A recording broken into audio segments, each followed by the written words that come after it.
Hey everybody, Shoebox Legends here. Thanks for joining me for another episode today. This is going to be a little bit of a combination episode. Going to look at a slab that I picked up a few months back on eBay that I haven't had the time to show off yet. Nothing crazy, just a cheap pickup.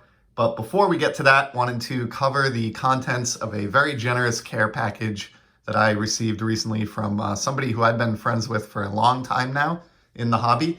And his name is Douglas, and he writes a sports card blog known as Sports Cards from the Dollar Store on the Google blog platform. So I was a longtime sports card blogger before I transitioned to YouTube about a year ago now, and got to know Douglas over the years kind of in that realm. Definitely became friends with him and have sent each other cards back and forth over the border between the US and Canada where he lives. Many times now, although I have to say Douglas has sent much more in my direction than I've sent to him, which is something that I feel badly about and would like to rectify at some point here. But he's been very generous, and even since I've gotten kind of off of the blog and moved on to YouTube here, he has continued to send me a random care package on occasion, which is just so nice. And this stack that you see here is the latest example of that. And we're just going to go through them here, and then we'll look at that slab. So this one I was a little bit confused by at first, Jan Vopot, but I think he may have been a Whalers draft pick, and that is indeed the case. So if you look at the back here, this classic set, he was drafted by Hartford, number 57 overall in 1992. So of course, Douglas knows that I am a big Hartford Whalers collector, and this is a perfect kind of obscure addition to that collection. I will absolutely count this since it references Hartford on the back of the card. So that's awesome, and did not have that one. Very positive about that. Here's a Bruins card. This is the Jennings Trophy winners from the first ever Upper Deck set. And that award is given out to the goaltending tandem. I think that has the most wins in the league, if I'm not mistaken. So frequently won by, or shared by two players. And in this case, it was the Boston Bruins who won the award in 1990. And then on the flip side of that, we have a nice 2018 Topps Chrome update, I believe, JD Martinez, or this may be the base card. Take it out here and take a look.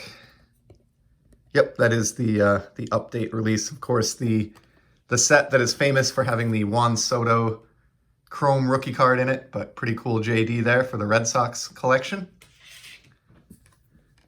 Next up, here's another 1990 Upper Deck hockey set, Glenn Wesley, or hockey card, Glenn Wesley of the Bruins. He was hated by Whalers fans, myself included, just a brute of a player, very good player actually, and ended up later on, ironically, moving to the Hartford Whalers in a trade, but a cool card there. And then on the back of that, this is nice, a Mike Vrabel select card. So I've shown some select football here on the channel and mentioned that I am building a small Z folio of football cards. Not a big football collector, but hoping to fill just that one Z folio. And at this point, it's pretty barren. So longtime Patriots fan favorite Mike Vrabel will absolutely have a spot in that Z, especially now that he's a head coach at the NFL level as well. Here's a prospect card, Durbin Feltman. Interesting, pictured here with TCU. This is from Elite Extra Edition and is numbered out of 999. It's a little bit tough to make out.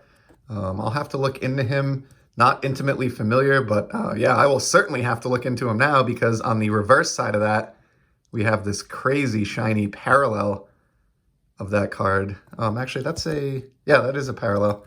And this one is numbered out of 99 copies, so totally wild. That is a very shiny and awesome addition to my Red Sox collection. Thank you for that, Douglas. I'm going to get that one out in the spotlight here. That is just a gorgeous card. Love it.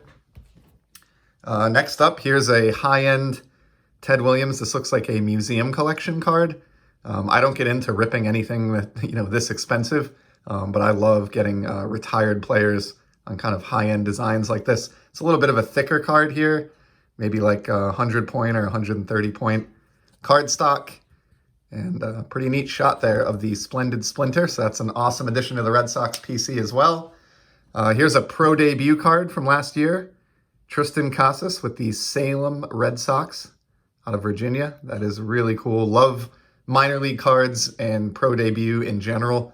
Always enjoy, opening a few packs of this stuff or getting star players from before they broke in the majors. So that's another great one for my team collection. Here's an autograph. I wasn't expecting this at all. Michael Shawarin. And this is numbered as well out of 99, out of Donruss 2020. Kind of throwback to the 86 Donruss design, but done in red in this case. And that's very nice for a Red Sox player and card, so pretty awesome. And then, of course, the Donruss back that a lot of us were used to in the 80s, pretty faithfully recreated by Panini there. Here's a really nice hit card. This is a guy I've been showcasing on the channel with some frequency lately, just because I think his prices have kind of dipped and I don't really understand it. A nice Mookie Betts relic out of 2020 Donruss. Pretty good stuff there. Get your standard, oh no, yeah, it doesn't even really talk too much about the relic at all on the back, but neat looking card. And just a couple more to go here. They're on the baseball front. This one is wild.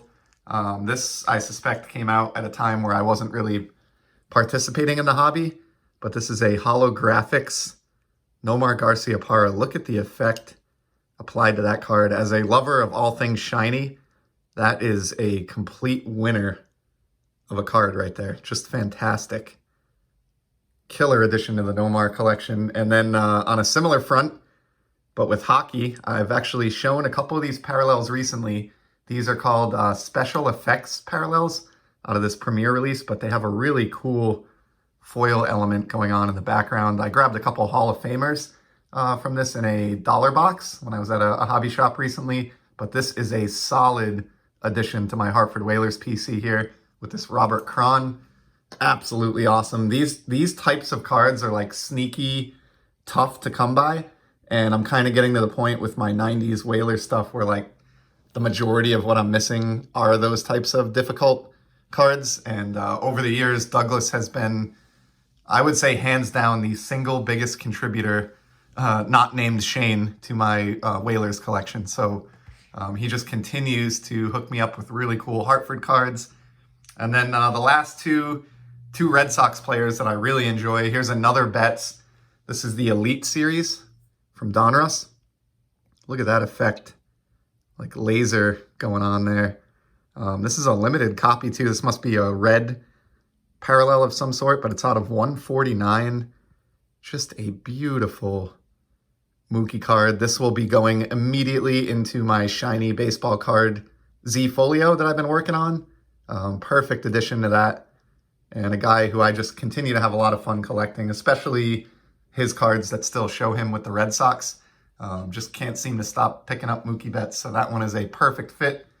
And then lastly, we have a Devers card that I absolutely didn't have. This is from 2020 Gypsy Queen, but it's the blue parallel. Super cool. Of course, blue and red are kind of the color parallels that you want if you're a Red Sox fan. Have that team color matching element going on. And this is relatively rare. Third year Devers as well, numbered out of just 150. So that is my kind of card. Happy to receive anything like this all day long. That's just, you hit it right on the head there, Douglas. Just an awesome care package. Can't tell you how much I appreciate the cards, and can't tell you how much I appreciate the fact that you've continued to kind of follow and stay in touch, even though I kind of switched platforms here from a blog to a video platform. So your hobby friendship means a lot to me. I'm glad you're doing well, and I really, really appreciate these fantastic cards for the collection. With that being said, and also lastly on that front, I will leave a link below to Douglas's blog. So if you are in the mood to do some reading about sports cards instead of videos for a change, highly recommend checking him out. He has many, many years worth of awesome backlogged content, breaks and rips and pickups and trades and everything you could think of. So check the link below if that sort of thing interests you. And now the slabbed card that I talked about at the beginning of the episode, and it's going to be a Larry Walker slab. So this one is out here for a reason. Showed off that Topps rookie card in a CSG 9 that I got a while back for less than $10, which was just great. as a fan of 1990 Topps. And at the time, mentioned that I had picked up another Larry Walker 1990, rookie year slab, and never got to showing it off. And I just ran across it in a box here when I'm tidying up my office and thought this was a good day to show it. So here it is. This is from the Donruss Best NL set, which is really cool. Obviously, I gravitated towards this because I love team color matching cards. And, the Expos uniform here, the baby blue Expos uni and the batting helmet, this blue border just complements all of that so well. I don't know if this technically counts as a Walker rookie card.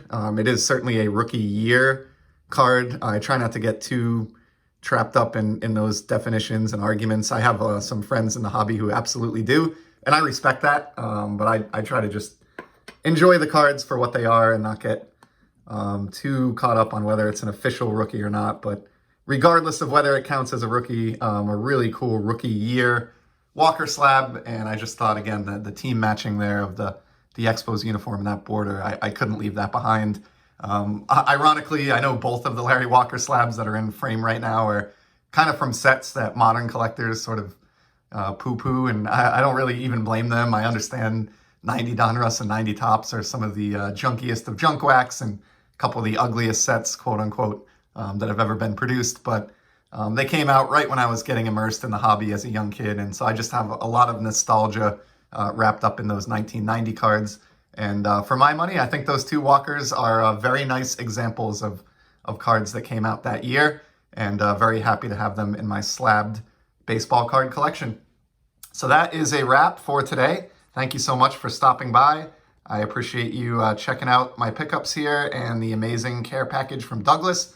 Huge thanks again to Douglas, and everybody else. I'll be back in the very near future with some more sports card content. Until then, take care.